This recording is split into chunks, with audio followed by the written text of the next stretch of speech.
Hi guys, welcome to my vlog. I'm here right now at Sharjah International Airport and I'm waiting for my boarding call. Ay, ang arte. Uma-accent si ate ay. Char lang. Minsan napapa-accent. So today, I'm going to Zurich, Switzerland. So ayan, nakaupo na nga tayo sa airplane.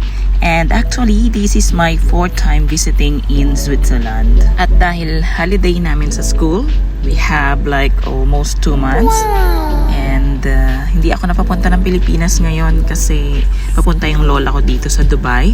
Tapos yung asawa ko, 2 weeks lang yung kanyang holiday. So bitin naman kung sa Pilipinas kami uuwi. Did you know, there is just something so magical about flying towards the person you love. I know every step of this journey by heart now, but it feels fresh and exciting every single time I'm flying. I have a question. Have you ever traveled somewhere many times but still feel the same giddy excitement like it's your first time? Well, nakaka-excite naman talaga, di ba? Lalo sa mga travelers na mahihilig na mag-explore kung saan-saan. Laging excited yan sumakay ng airplane. Like me. Hi! Ang dami ko nang sinasabi. By the way, ayan, malapit na akong mag-land dito sa Istanbul, Turkey. I have 1.5 hour layover papuntang Switzerland. So, tara, ayan na, ang backpack, bumuka na. So, okay, very smooth ang aking flight.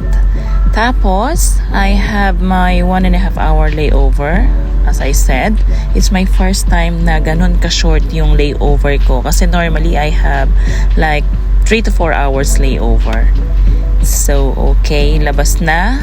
Palabas na tayo. Shout out, thank you to Pegasus Airlines. This airport is huge, but I know exactly where to go now. I'm not getting lost today. And okay, ready na to go to Switzerland. Hindi na ako nakapag-video after. So, ayan, palabas na ako ng Zurich Airport. Alam nyo ba, nakasabay ko pa yung 2 teacher na couple dati sa school namin. So, ayan na. Binibidyoan ako ni Josawa. So, hello, I will love you more. I need you today. Char. At ayan, may dalang bulaklak si Apam. Oh, ang sweet. Ganyan sana. Oh, tapos, dala-dala niya yung aking luggage at dala ko naman ang aking mga bulaklak.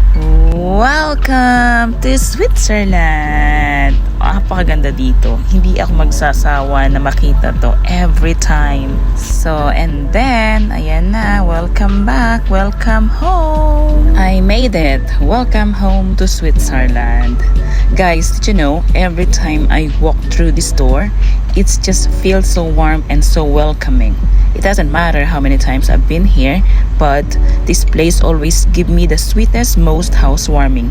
Parang ito pa o yan, diba? Winelcome niya ako. Ang Pagong. Hello, Pagong. Pagong to ng kapitbahay. Nakalimutan ko na yung name niya. Basta hello. Then after we rested for about 2 hours, and yeah, my husband and I decided to drive straight to Lucerne. So hello, welcome back Lucerne. This is Lucerne's Chapel Bridge or Kapellbrücke. I've been here before, but seeing these bridges again still gives me chills. Old stories, stunning views, and best company. Perfect afternoon trip. Have a look. Sunset. Thank you for exploring Lucerne with us. Have you ever seen bridges like this before? Let me know in the comments. See you in our next clip. Bye for now. Tschüss. Danke.